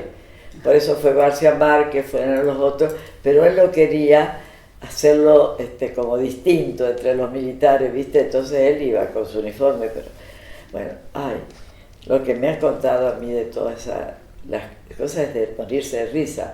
Pero él tenía el pelo blanco siendo un hombre de 40 y pico de años que tenía cuando se metió en eso. Yo ya cuando lo conocí tenía como 50 y pico, que salimos un tiempo, qué sé yo, pero yo sabía que era un personaje, eso es un punto aparte. Pero resulta que entre los que llegan ahí, Chuchu, que se había metido a la guardia, y aguantaba, y decía, no, yo no puedo con esto, le daban permiso para que diera su clase en la universidad, y después al cuartel. Él tenía su auto, y tenía una avioneta, con la cual volaba. Con esa camioneta hubo historias infinitas, pero él, cuando yo estoy ahí sentada en el medio, veo que decía, ¿qué estás haciendo aquí? Viste como te dicen allá, mamita, ¿no? Estas son formas de trato. ¿Qué estás haciendo acá? Le digo yo, mira, yo fui a sacar un pasaje, me dieron mi pasaje y yo vine. Yo no me puedo ir, porque es algo que me saca en un avión militar, yo no me puedo ir de aquí. Entonces dice, qué barbaridad, ¿y qué vas a hacer? Yo no sé, pero yo en este Meda no me quedo, aquí me estaciono, de aquí nadie me saca. Entonces después viene él apresuradísimo, me dice, mira, van a permitir que la gente del Comando Sur, habían aceptado a un muchacho de la Universidad de Panamá también del cine, donde yo trabajé, el GECU, Grupo de Cine Universitario. Entonces dice, ahora van a pasar, espérate que vienen y te van a buscar y tú te subes en el automóvil. Entonces preguntaban quién iba, después cada pedía que pasábamos, íbamos, y decían, no, ella viene el grupo universitario, no sé qué, pero ya me habían dicho que iba una Tupamara, no sé por qué me había adjudicado ser Tupamaro. Entonces todas las guardias preparadas, y yo llego para sacar la foto. Chuchu me presta una cámara excelente que él tenía, ¿no? Y yo me voy allá y bajamos y dice, el Cha no va a hablar nada con ustedes, han permitido que vengan a fotografiarlo.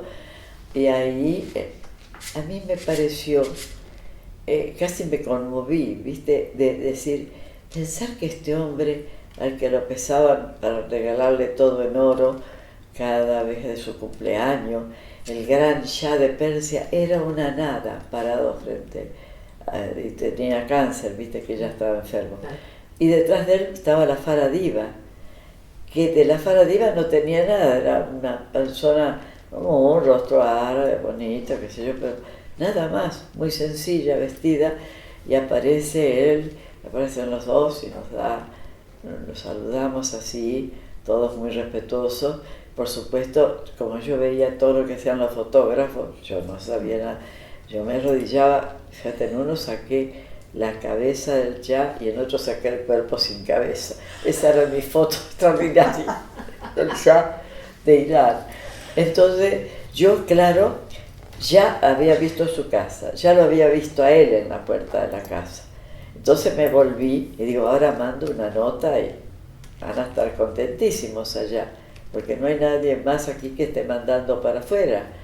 Entonces, cuando salgo, de repente hay una revolución de gente que corría, qué sé yo, es que habían hecho una amenaza, recibido una amenaza de que iban a venir por el chat, no sé, pero si era cierta o esas cosas que se inventan. Pero el asunto es que se prohíbe la entrada y salida de todo avión a partir de ese momento. Entonces el chat, es decir, quedaba Chuchú, todo eso se tuvieron que quedar, pero no podían salir. Yo con un avioncito militar que por ahí me iban a hacer un lugar, bueno, no, nada podía salir ni nadie podía entrar. Entonces yo digo, ay, aquí sí, ¿qué hago yo? Entonces me dice el Chuchú que me había traído, de hecho yo estaba otra vez en mi médano callada, porque decía, ¿a dónde voy? Yo no quiero caminar por acá y que me vean que ande caminando con todo esto. Y mi bolso tipo red, cargado de cositas, ¿sí? Y lo más inocente, yo aparecía en medio de todo ese fragor de batalla. Entonces me dice, estoy sentada, y en eso, ¿qué es? ¿Se puede? No, más allá no me va a mover. ¿A dónde me va a meter allá? En el mar, le digo a uno. Yo me quedo aquí. ¿Por qué? ¿Qué va a pasar? Es que viene, quiso caminar hasta el mar, el Shah. Rodeado de todos, con un vocero norteamericano al lado. Entonces dice, que lo traducía. Entonces, va a pasar, el Shah va pasando y yo digo, me levanto automáticamente, le digo, señor, se me vienen encima. Entonces me dice, se me vienen todos encima, y él levanta su mano así, con esa cosa de rey, ¿viste? Porque era impresionante verlo, ver el hombrecito nada, frente a aquel poderoso hombre que era. Me dicen, déjenla, no, le quiero preguntar cómo se siente Panamá usted. Y me dice él, yo estoy muy bien acá, muy bien atendido, pero estoy triste, se me traducían, ¿no?, lo que él me decía, pero no, estoy muy triste porque le he ocasionado muchos problemas al general Torrijos al venir aquí, y también al presidente Carter. Dice, yo siento mucho esto que está pasando, gracias, me dijo. Bueno, para mí era, si hubiera hecho una entrevista de 10 páginas, no, entonces yo digo, sí, todo contenta, vuelvo, dice, ahora ya hablé con él, así que me voy acercando y le digo a uno de los militares panameños, ¿tengo algún lugar donde pueda escribir una nota para México? No puede salir nada, no puedes escribir en las computadoras ni del hotel ni en ninguna parte, porque aquí solo los miembros de la seguridad de ambos países tenemos el derecho. Bueno, yo dije, voy a dormir en la playa, total, en Panamá no hacía frío, que de noche siempre cerca del mar, ¿viste? Entonces yo me acomodo en mi médano tranquila, y de repente pasa Chuchú. ¿Y tú dónde te vas a quedar? Me dice. No, Chuchú, me quedo acá, esperamos a las 6 de la mañana a ver si se vuelve. Bueno, yo me quedo, él sigue, al rato viene, por todo en cosas militares, ¿viste? Me dice, mira, no va a venir una persona que tenía que venir entre los militares, va a quedar un cuarto vacío en el hotel, como nosotros te conocemos en Panamá.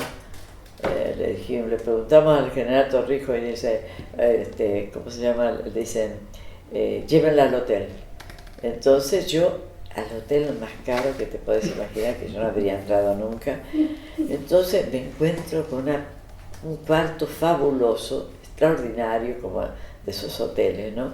Y debe haber sido el que iba a venir uno de alto nivel militar, y entonces yo tenía una ventana al mar y todo eso, ¿no?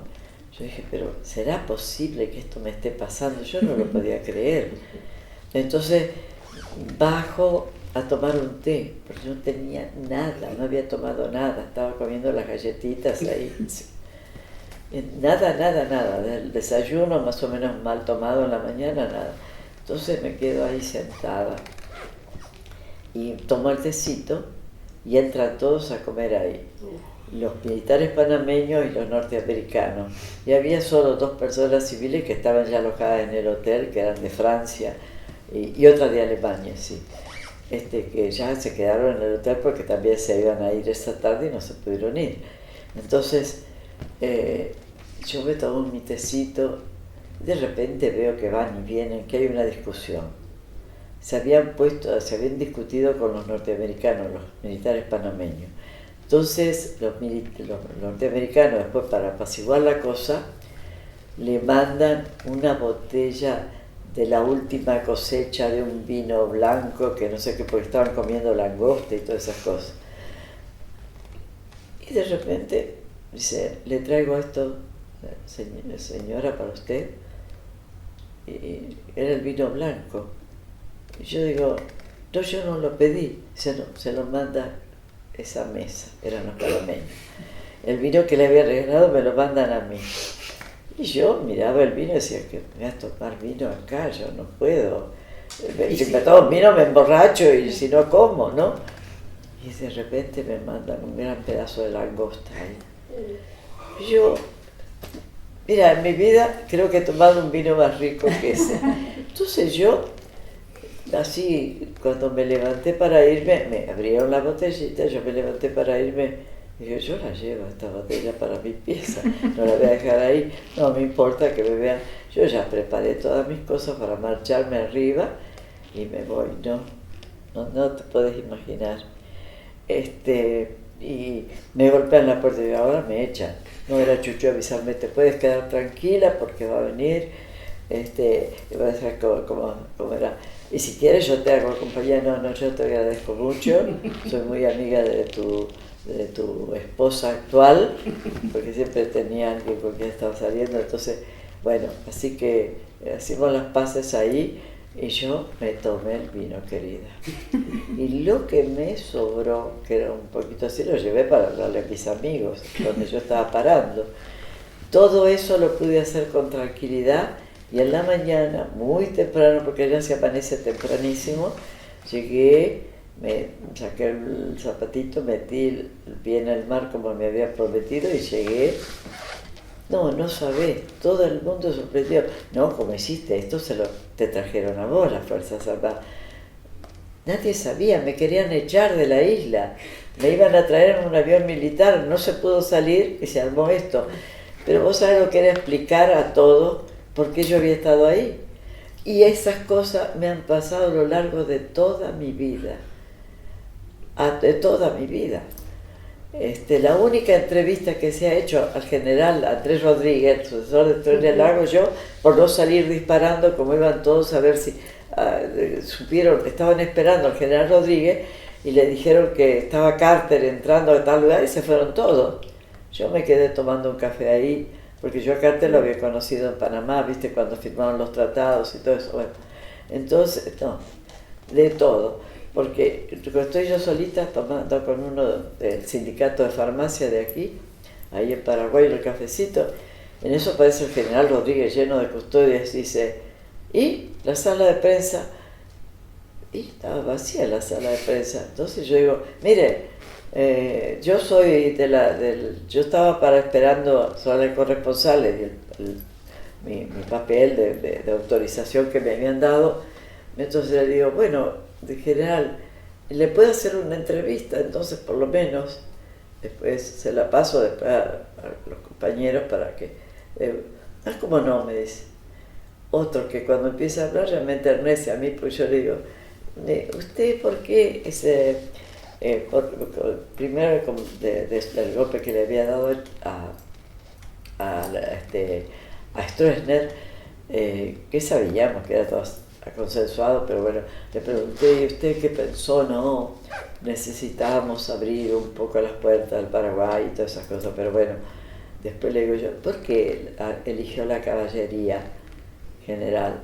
Dice, porque el caballo es muy importante para nosotros, indispensable. Cuando yo era niño y dije, había una obra de teatro, bueno, eso después te lo cuento, pero pensé en una imagen gloriosa de que le decía, cuando era niño yo hacía poemas para la luna y entonces tocaba el emperador y le decía, ¿qué me importa a mí? La infancia de un idiota. Entonces yo dije, me está pasando aquí lo mismo. Entonces yo le digo, en general, ¿y por qué? Entonces ahí empieza a hacer una cosa del caballo. Yo era niño. Entonces mis padres me mandaban a comprar el pan y lo que necesitaban para comer en la casa. Sin el caballo, ¿qué hubiéramos hecho? El caballo es un animal que lo lleva con toda libertad. El caballo sabe cuando le pasa algo al dueño volverse a su casa. ¿Dónde va a encontrar algo mejor que esto? Yo me lo imaginé chiquitito con el caballo comprando y ya no podía estar enojada, ¿viste? Ni decirle que usted es bandido. Bueno, le seguí haciendo la entrevista y salgo. Y que a la noche nos invita el embajador de Paraguay, de Argentina en Paraguay, a todos los periodistas de acá. Estaba La Nación, estaba Van der Koy. Y dice, uy, acá llega la única que ha entrevistado al general Rodríguez. Le digo yo, si se hubieran quedado en el lugar, hubieran tenido tiempo de ver al general Rodríguez, después de salir y ver a Carter. Entonces yo le digo, sí que no. Me decía, y la única que estaba era yo, así que entró él y habló conmigo. Yo no me iba a perder ese momento, no me iba a quedar yo, no existo, no. Entonces, bueno, pero ahí me di cuenta que era la única. Yo ya creía que le habían hecho entrevistas al general. Me dice, es la primera entrevista que ha dado el general Rodríguez. No, después se puso a hablarme de la música mexicana. México, yo amo a México, quiero a los mariachis, por eso tenemos mariachis en Paraguay también. No. Mirá, te digo, yo salía y decía, yo tengo alguna protección. Había inventado con Luisa Valenzuela un duende urbano que se llamaba el Tatón. Entonces yo me acompañé al Tatón, porque yo no sé por qué me pasan estas cosas a mí, y me siguieron pasando. Una cantidad que ustedes no se imaginan. Y disparatadas algunas en Belice, qué sé yo, en Belice. Cosas así, toda la vida me pasaron. Y me siguieron pasando, yo jamás pensé que Gaddafi me iba a dar una entrevista. Y yo tuve la paciencia de quedarme ahí, de ir a los congresos populares, de ir a otras cosas que me invitaban porque venía de Nicaragua. Y resulta que estaban haciendo solidaridad con Nicaragua, los libios. Ellos tenían mucha solidaridad con África, con el resto de África. Después él había hecho el hospital más grande que había en África del Norte, para todos los africanos. Así que imagínate. Entonces yo pude entrar, fue una entrevista muy dura porque mi traductor se había perdido. Me tenía que traducir. Entonces vino otro que hablaba italiano, como yo por mi padre, yo entendía, no hablaba mucho, pero entendía. Entonces él me iba traduciendo y así lo entrevisté en una carpa que fue a Gaddafi. Tenía dentro del cuartel una carpa inmensa de muchos colores. Por ahí tengo, cuando vengan las vea la próxima vez, les puedo mostrar la foto, para que no digan que yo estoy delirando. Pero sí, salió en el Periodista de Buenos Aires. Entonces yo me siento en el suelo, no me siento en un almohadón grande, y el traductor, él estaba en una mesita y me iba contestando, muy interesante, muy larga. Estuve como 1 hora y pico con él. No dejé de preguntarle nada de por qué que habían un tribunal popular había condenado a muerte, que habían encontrado un espía y lo habían condenado a muerte. Entonces decía, dice, nosotros no vamos a recurrir a la horca nunca más, porque me pide, no sé, en árabe le pide al señor, estaba un fogoncito afuera, pero igual, y yo entré con pantalón, a mí no me iban a ponerme pollera, ni velo, ni nada así. Había mujeres ya en la universidad en Libia. Entonces yo le digo, una de las cosas más importantes que te digo, entre las cosas importantes que uno recuerda, es que él me dijo no, y yo me enteré, a pesar de toda la historia que uno puede haber leído, que hubo cantidades de muertos a manos del fascismo italiano. Es que vino un general especial que mandó a Libia, Tripolitania era, Tripolitania, y los conquistadores de Libia eran italianos. Y te dabas cuenta que había una diferencia donde habían estado los ingleses, que había una diferencia enorme, como que había más mayor acercamiento, no sabían, muchísimos no sabían ni leer ni nada. Eso sí se encargó de hacer Gaddafi muy bien, pero cuando me dijo no, y entonces me lleva y veo toda una avenida, que después me llevaron a mirar esa avenida de un extremo al otro con gente colgada por los nazis, gente colgada. Y ahora, en 6 millones de habitantes, hubo más de 600.000 muertos en la invasión a Libia y unos 100.000 más desaparecidos totalmente, que nunca más lo encontramos ni muertos ni vivos. Entonces, fíjate vos cómo no puedo relacionar las cosas. Ahora, yo nunca entendí, ¿sabes por qué me recibió él? Yo entendí, porque yo me cuidé mucho, ¿viste? Porque venían tipos que eran evidentemente espías de los ingleses, un ingeniero inglés y otro, y venía a tener una conversación con uno y me venían a buscar para que viera las cosas por las que no les gustaba Gaddafi.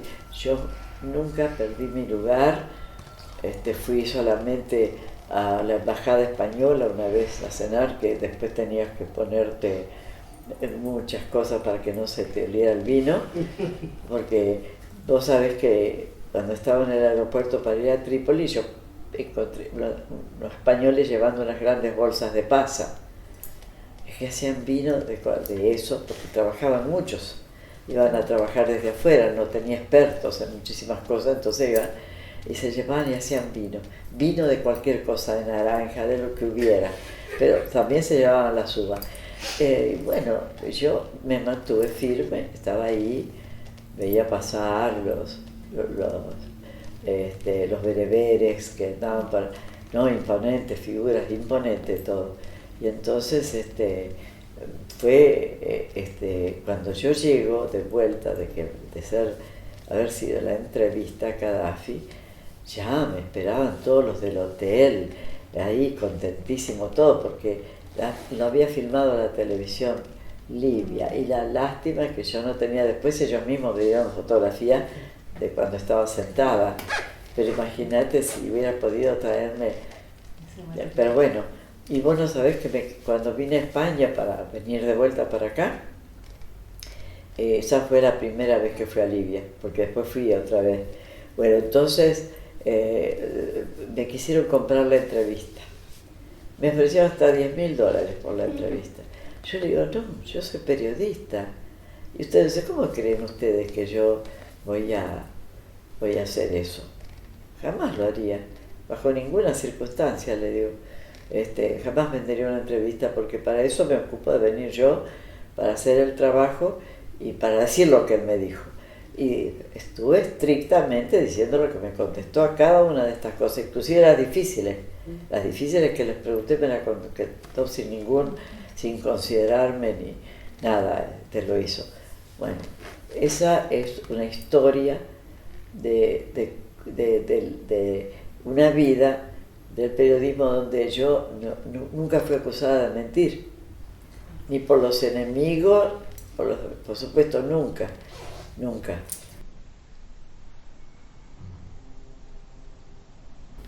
Vos sabés que como yo tenía una actitud especial frente a la vida, yo no me sentía, sí, claro, siempre te tratan de ningunear, o te tratan de decir, o por ejemplo, si vos entrevistaste a Gaddafi, yo me tuve que haber acostado con Gaddafi, porque claro, como vos pudiste, ellos no pudieron.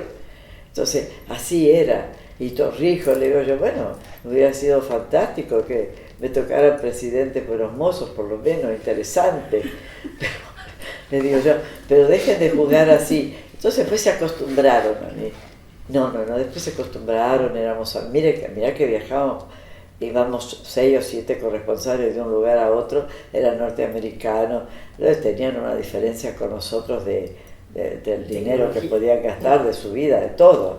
Pero yo te digo, yo he tenido más resistencia como mujer que hace política internacional, que cuando vine, que yo hacía para el periodista y para todos. Entonces yo vine de acá sabiendo, porque para hacer política internacional, ahora cualquiera se pone, mira la computadora, pero no, vos tenés que conocer a fondo la situación, No es lo mismo los partidos políticos en Venezuela que en Guatemala, que en la Argentina, ni son los mismos siquiera con Brasil y con Bolivia.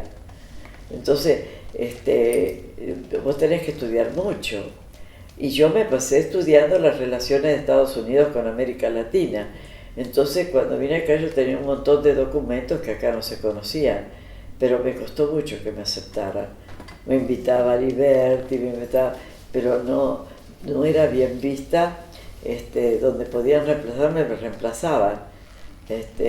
Y entonces, oye, la tristeza que veo es que hay personas en las universidades que están muy bien preparadas para hacer un periodismo bueno, que no tienen espacio. Entonces acá hay muchos jóvenes desheredados, digo yo, de la posibilidad de hacer periodismo. Un periodismo de calidad. Sí, porque ahora es todo negocio.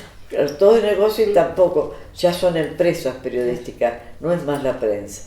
Y andando por estos mundos yo he entendido que la prensa es hoy como lo fue antes, como la caída de Perón. Yo como leía la prensa, si lees todo, era lo mismo. Estaba condenado como a ir a 162 juicios, no sé cuánto le habían hecho, que nunca iban a prosperar.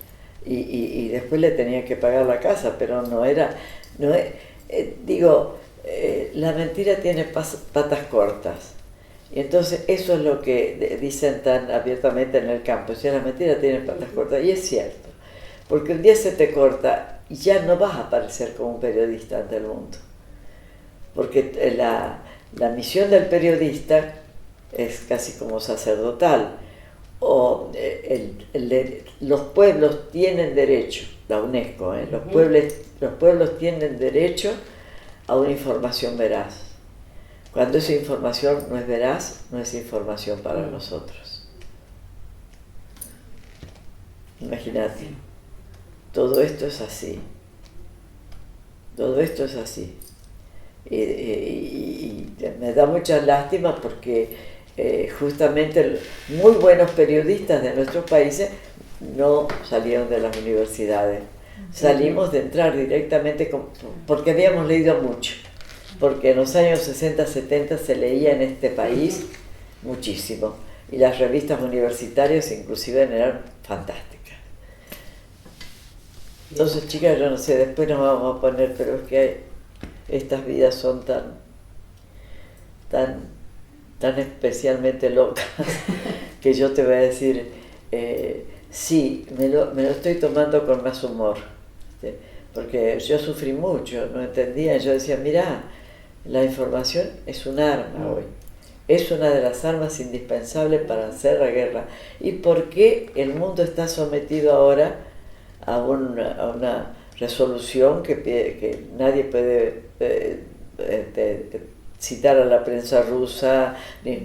Yo no hubiera obedecido nunca. Yo jamás hubiera obedecido eso. Yo, por un sentido de dignidad, no lo hubiera hecho. Pero es un mundo caótico que estamos viviendo ahora. Ya nada es lo mismo. El periodismo ha dejado de ser en muchos casos periodismo y sos un vocero de alguna cosa. Y entonces es un mundo muy difícil.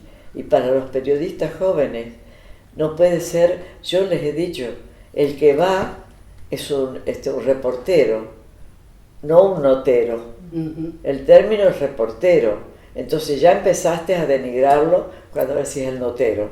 Y le das órdenes y si no, si no se va. Entonces esto también es muy angustiante. Sí.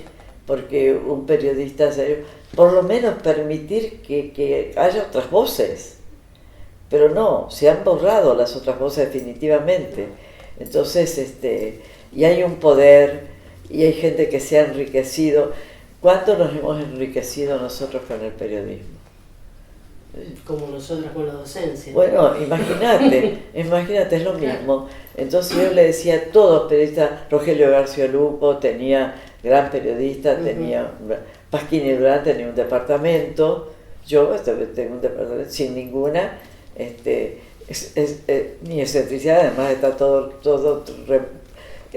que falta arreglar todo, Y yo me meto en este rinconcito donde solo me salvan los colores que le pongo a la casa, colores mexicanos. Punto. Qué maravilla. No, pero me lo he tomado con humor. Me lo he tomado con humor y ahora me siento mucho más autorizada para cosas. Después que la UNESCO nos encargó el libro de Cóndor que sacamos los 40 años, ¿viste? Que ya no se divulga más porque se llevaron un montón de esos libros que por suerte hemos rescatado para ahora, están en la ESMA. Bueno, pero ahora yo es tiempo de escribir lo que tengo de material, porque son cosas de unidad con los pueblos, ¿viste? Sí. Entonces vas conociendo al otro pueblo.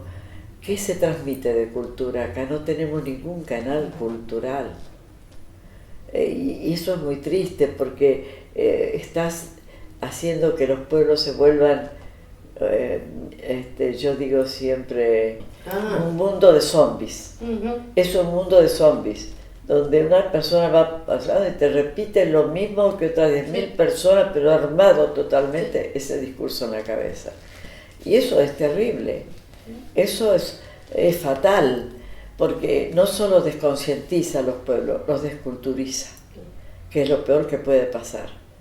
Y entonces, para un país que le arranque lo poco, en realidad que nos queda a nosotros son las memorias de las comunidades indígenas, y esas culturas que transmitieron los indígenas es lo que se ha ido quedando, las canciones del norte. Nosotros teníamos una cultura riquísima, porque había un entretejido de razas, que es único. En la Argentina creo que es único. También en Estados Unidos había de eso, pero lo zombificaron a los pueblos. Y por eso siempre son los muchachos de la universidad los que pueden estar en... O por ejemplo un dirigente como Evo surge de las marchas del agua y las marchas por el gas. Yo lo conocí a Evo siendo dirigente del sindicato cocalero, que ellos no defendían la coca como un negocio, sino la coca que toma la gente, sigue tomando su té de coca. Ellos no tienen la culpa de que alguien les meta un químico afuera y lo transforme en otra cosa. Y son los castigados. Vos no podés sacarle una costumbre de coquear a alguien que va a la montaña porque no podés entenderlo. Tenés que entender eso, tenés que entender eso de alguna manera. Y eso creo que es algo central. Por eso es extraordinario transmitir elementos culturales de cada pueblo, la comida de cada lugar, las formas de ver y vivir ante ciertos problemas, que vos te das cuenta que el centroamericano está muriéndose, o como la muerte en México, como bailan hasta en los entierros en Panamá o te tocan canciones. En México la muerte todos los años se vive cantando los mariachis y se les deja alimentos a los muertos. Un poco de eso hay en Jujuy también, sí, que queda marcado. Entonces nosotros podríamos tener un acervo cultural impresionante si nos ocupáramos de la vida de los patagónicos con los del norte. Son vidas, son recuerdos culturales de una importancia para todas las generaciones que no se pueden borrar así nomás. Entonces eso no lo podemos permitir. Y por eso te digo, la frontera cultural, cuando es violada la frontera cultural, ahí es grave. Estela, muchísimas gracias. Nada.